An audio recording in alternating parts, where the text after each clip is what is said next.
Hello， 大家好，我係阿 Jill。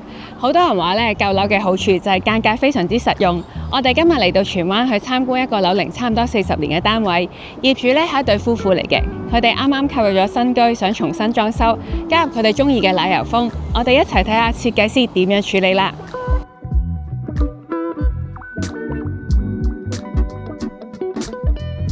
今次參觀嘅單位有580尺，由3房改造2房間隔。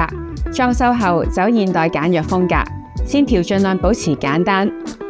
因為單位較近海，設計師部分位置用咗微水泥，增加層次之餘，仲可以防潮隔。我哋入到屋啦，由於呢個單位咧原本係冇玄關嘅，為咗出入方便換鞋咧，設計師特登喺大門旁邊做咗呢組倒頂櫃，亦有空間可以收埋吸塵機同埋掃地機械人。設計師特別加設咗滲燈嘅展示位，俾業主放收藏。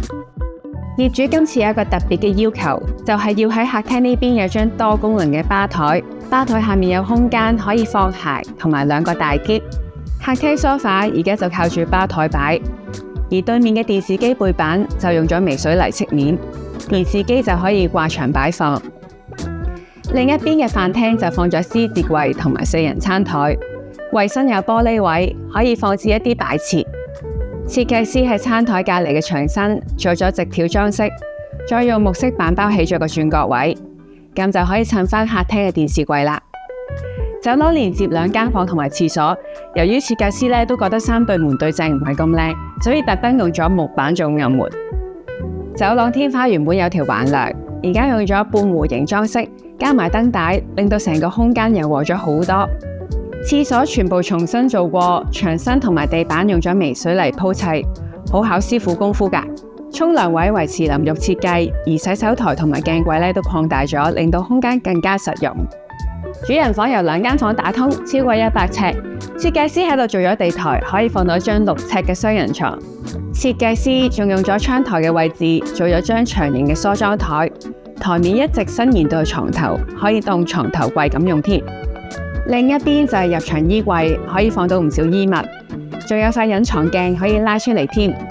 客房而家暫時都係多功能房，冇特別嘅家私，淨係放咗張書台。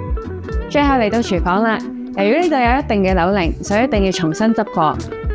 設計師首先將廚房門改成趟門，令到入邊夠位做成3邊工作台，用盡每一寸空間。櫥櫃下面放咗洗衣機，雪櫃就靠近門口擺放。廚房部分牆身都做咗微水泥，咁就可以防污同埋防潮。單位就睇完啦，係時候講下用咗幾錢。